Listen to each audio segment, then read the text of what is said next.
شروع اللہ کا نام لے کر جو بڑا مہربان نہایت رحم والا ہے۔ الف لام میم۔ کیا لوگ یہ خیال کیے ہوئے ہیں کہ صرف یہ کہنے سے کہ ہم ایمان لے آئے چھوڑ دیے جائیں گے اور ان کی آزمائش نہیں کی جائے گی؟ اور جو لوگ ان سے پہلے ہو چکے ہیں ہم نے ان کو بھی آزمایا تھا اور ان کو بھی آزمائیں گے، سو اللہ ان کو ضرور معلوم کرے گا جو اپنے ایمان میں سچے ہیں اور ان کو بھی جو جھوٹے ہیں۔ کیا وہ لوگ جو برے کام کرتے ہیں یہ سمجھے ہوئے ہیں کہ یہ ہمارے قابو سے نکل جائیں گے؟ جو فیصلہ یہ کرتے ہیں برا ہے۔ جو شخص اللہ کی ملاقات کی امید رکھتا ہو تو اللہ کا مقرر کیا ہوا وقت ضرور آنے والا ہے، اور وہ سننے والا ہے، جاننے والا ہے۔ اور جو شخص محنت کرتا ہے تو اپنے ہی فائدے کے لیے محنت کرتا ہے، بے شک اللہ تو سارے جہان سے بے نیاز ہے۔ اور جو لوگ ایمان لائے اور نیک عمل کرتے رہے ہم ان کے گناہوں کو ان سے دور کر دیں گے اور ان کو ان کے اعمال کا بہت اچھا بدلہ دیں گے۔ اور ہم نے انسان کو اس کے ماں باپ کے ساتھ نیک سلوک کرنے کا حکم دیا ہے۔ اے مخاطب، اگر تیرے ماں باپ تجھے مجبور کریں کہ تو میرے ساتھ کسی کو شریک بنائے جس کی حقیقت کی تجھے واقفیت نہیں تو ان کا کہا نہ مانیو۔ تم سب کو میری طرف لوٹ کر آنا ہے، پھر جو کچھ تم کرتے تھے میں تم کو جتا دوں گا۔ اور جو لوگ ایمان لائے اور نیک عمل کرتے رہے ان کو ہم نیک لوگوں میں داخل کریں گے۔ اور بعض لوگ ایسے ہیں جو کہتے ہیں کہ ہم اللہ پر ایمان لائے، پھر جب ان کو اللہ کے راستے میں کوئی ایذا پہنچتی ہے تو لوگوں کے ایذا پہنچانے کو یوں سمجھتے ہیں جیسے اللہ کا عذاب۔ اور اگر تمہارے پروردگار کی طرف سے مدد پہنچے تو کہتے ہیں کہ ہم تو تمہارے ساتھ تھے۔ کیا جو اہل عالم کے سینوں میں ہے اللہ اس سے واقف نہیں؟ اور اللہ ان کو ضرور معلوم کرے گا جو سچے مومن ہیں، اور وہ منافقوں کو بھی معلوم کر کے رہے گا۔ اور جو کافر ہیں وہ مومنوں سے کہتے ہیں کہ ہمارے طریقے پر چلو اور ہم تمہارے گناہ اٹھا لیں گے، حالانکہ وہ ان کے گناہوں کا کچھ بھی بوجھ اٹھانے والے نہیں۔ کچھ شک نہیں کہ یہ جھوٹے ہیں، اور یہ اپنے بوجھ بھی اٹھائیں گے اور اپنے بوجھوں کے ساتھ اور لوگوں کے بوجھ بھی۔ اور جو جھوٹ یہ لوگ گھڑتے رہے قیامت کے دن ان کی ان سے ضرور پرسش ہوگی۔ اور ہم نے نوح کو ان کی قوم کی طرف بھیجا تو وہ ان میں 50 برس کم 1000 برس رہے۔ پھر ان لوگوں کو طوفان کے عذاب نے آ پکڑا اور وہ ظالم تھے۔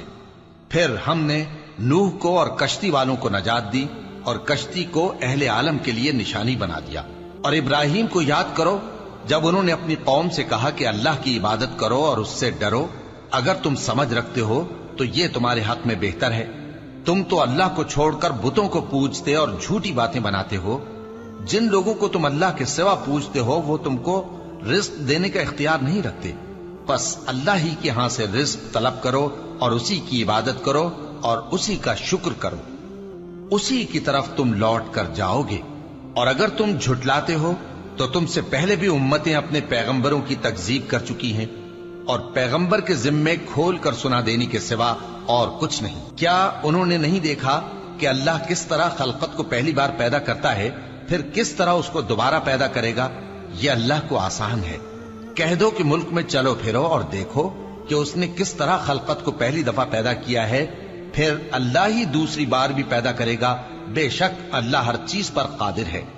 وہ جسے چاہے عذاب دے اور جس پر چاہے رحم کرے، اور اسی کی طرف تم لوٹائے جاؤ گے۔ اور تم اس کو نہ زمین میں عاجز کر سکتے ہو نہ آسمان میں، اور نہ اللہ کے سوا تمہارا کوئی دوست ہے اور نہ مددگار۔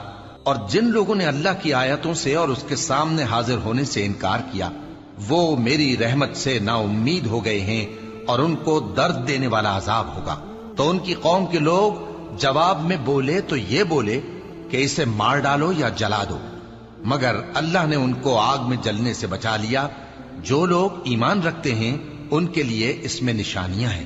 اور ابراہیم نے کہا کہ تم جو اللہ کو چھوڑ کر بتوں کو لے بیٹھے ہو تو دنیا کی زندگی میں باہم دوستی کے لیے، مگر پھر قیامت کے دن ایک دوسرے کی دوستی سے انکار کر دو گے اور ایک دوسرے پر لعنت بھیجو گے، اور تمہارا ٹھکانہ دوزخ ہوگا اور کوئی تمہارا مددگار نہ ہوگا۔ بس ان پر ایک لوط ایمان لائے اور ابراہیم کہنے لگے کہ میں اپنے پروردگار کی طرف ہجرت کرنے والا ہوں، بے شک وہ غالب ہے، حکمت والا ہے۔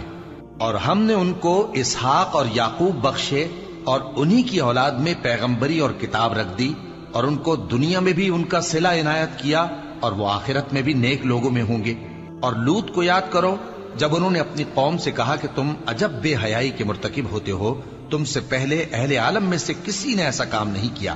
کیا تم مردوں کی طرف مائل ہوتے اور راہزنی کرتے ہو اور اپنی مجلسوں میں ناپسندیدہ کام کرتے ہو؟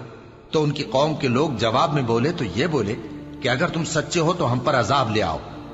لوط نے کہا کہ اے میرے پروردگار، ان مفسد لوگوں کے مقابلے میں مجھے نصرت عنایت فرما۔ اور جب ہمارے فرشتے ابراہیم کے پاس خوشی کی خبر لے کر آئے تو کہنے لگے کہ ہم اس بستی کے لوگوں کو ہلاک کر دینے والے ہیں کہ یہاں کے رہنے والے نافرمان ہیں۔ ابراہیم نے کہا کہ اس میں تو لوط بھی ہیں۔ وہ کہنے لگے کہ جو لوگ یہاں رہتے ہیں ہمیں سب معلوم ہیں، ہم ان کو اور ان کے گھر والوں کو بچا لیں گے بجز ان کی بیوی کے کہ وہ پیچھے رہنے والوں میں ہوگی۔ اور جب ہمارے فرشتے لوط کے پاس آئے تو وہ ان کی وجہ سے ناخوش اور تنگ دل ہوئے۔ فرشتوں نے کہا کچھ خوف نہ کیجیے اور نہ رنج کیجیے، ہم آپ کو اور آپ کے گھر والوں کو بچا لیں گے مگر آپ کی بیوی کے پیچھے رہنے والوں میں ہوگی۔ ہم اس بستی کے رہنے والوں پر اس سبب سے کہ یہ بدکرداری کرتے رہے ہیں آسمان سے عذاب نازل کرنے والے ہیں، اور ہم نے سمجھنے والے لوگوں کے لیے اس بستی کی ایک کھلی نشانی چھوڑ دی۔ اور مدین کی طرف ان کے بھائی شعیب کو بھیجا تو انہوں نے کہا اے قوم، اللہ کی عبادت کرو اور روز آخر کے آنے کی امید رکھو اور ملک میں فساد نہ مچاؤ۔ مگر انہوں نے ان کو جھوٹا سمجھا، سو ان کو زلزلے کے عذاب نے آ پکڑا اور وہ اپنے گھروں میں اوندھے پڑے رہ گئے۔ اور عاد اور سمود کو بھی ہم نے ہلاک کر دیا، چنانچہ ان کے ویران گھر تمہاری آنکھوں کے سامنے ہیں۔ اور شیطان نے ان کے اعمال ان کو آراستہ کر دکھائے اور ان کو سیدھے رستے سے روک دیا، حالانکہ وہ دیکھنے والے لوگ تھے۔ اور قارون اور فرعون اور حامان کو بھی ہلاک کر دیا، اور ان کے پاس موسیٰ کھلی نشانیاں لے کر آئے تو وہ ملک میں مغرور ہو گئے، اور وہ ہمارے قابو سے نکل جانے والے نہ تھے، تو ہم نے سب کو ان کے گناہوں کے سبب پکڑ لیا۔ سو ان میں کچھ تو ایسے تھے جن پر ہم نے پتھروں کا مے برسایا، اور کچھ ایسے تھے جن کو چنگھاڑ نے آ پکڑا، اور کچھ ایسے تھے جن کو ہم نے زمین میں دھسا دیا، اور کچھ ایسے تھے جن کو غرق کر دیا۔ اور اللہ ایسا نہ تھا کہ ان پر ظلم کرتا، لیکن وہی اپنے آپ پر ظلم کرتے تھے۔ جن لوگوں نے اللہ کے سوا اوروں کو کارساز بنا رکھا ہے، ان کی مثال مکڑی کی سی ہے کہ وہ بھی ایک طرح کا گھر بناتی ہے، اور کچھ شک نہیں کہ تمام گھروں سے کمزور مکڑی کا گھر ہے۔ کاش یہ اس بات کو جانتے۔ یہ جس چیز کو اللہ کے سوا پکارتے ہیں خواہ وہ کچھ ہی ہو، اللہ اسے جانتا ہے اور وہ غالب ہے، حکمت والا ہے۔ اور یہ مثالیں ہم لوگوں کے سمجھانے کے لیے بیان کرتے ہیں، اور اسے تو اہل دانش ہی سمجھتے ہیں۔ اللہ نے آسمانوں اور زمین کو حکمت کے ساتھ پیدا کیا ہے، کچھ شک نہیں کہ ایمان والوں کے لیے اس میں نشانی ہے۔ اے نبی، یہ کتاب جو تمہاری طرف وحی کی گئی ہے اس کو پڑھا کرو، اور نماز کے پابند رہو۔ کچھ شک نہیں کہ نماز بے حیائی اور بری باتوں سے روکتی ہے، اور اللہ کا ذکر سب سے بڑا ہے، اور جو کچھ تم کرتے ہو اللہ اسے جانتا ہے۔ اور اہل کتاب سے بحث نہ کرو مگر ایسے طریق سے کہ نہایت اچھا ہو۔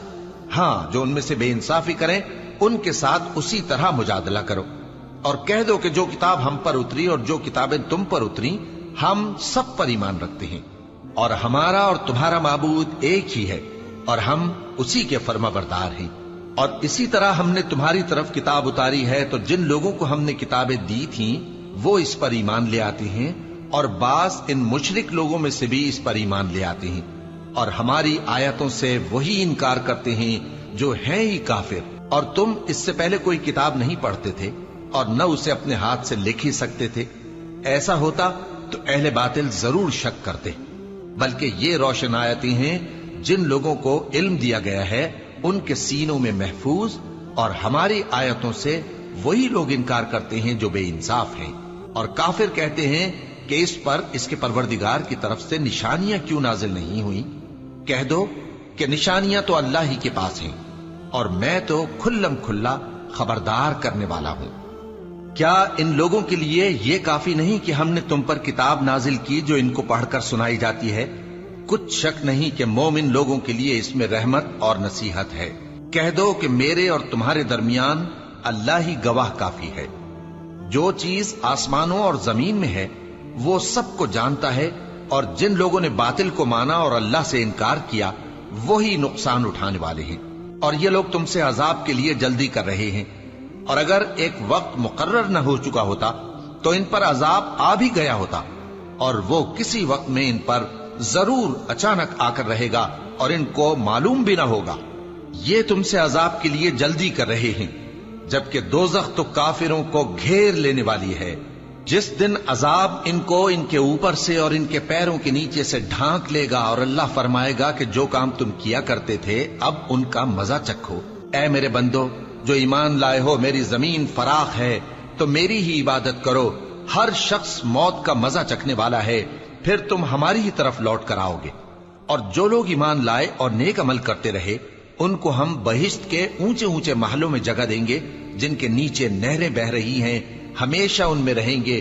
نیک عمل کرنے والوں کا یہ خوب بدلہ ہے، جو صبر کرتے اور اپنے پروردگار پر بھروسہ رکھتے ہیں۔ اور بہت سے جانور ہیں جو اپنا رزق اٹھائے نہیں پھرتے، اللہ ہی ان کو رزق دیتا ہے اور تم کو بھی، اور وہ سننے والا ہے، جاننے والا ہے۔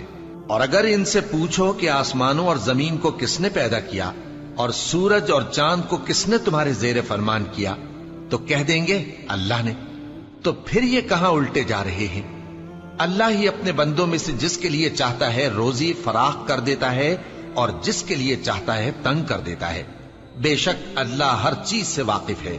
اور اگر تم ان سے پوچھو کہ آسمان سے پانی کس نے برسایا، پھر اس سے زمین کو اس کے مرنے کے بعد کس نے زندہ کیا، تو کہہ دیں گے کہ اللہ نے۔ کہہ دو کہ اللہ کا شکر ہے، لیکن ان میں اکثر نہیں سمجھتے۔ اور یہ دنیا کی زندگی تو صرف کھیل اور تماشا ہے، اور ہمیشہ کی زندگی کا مقام تو آخرت کا گھر ہے۔ کاش یہ لوگ سمجھتے۔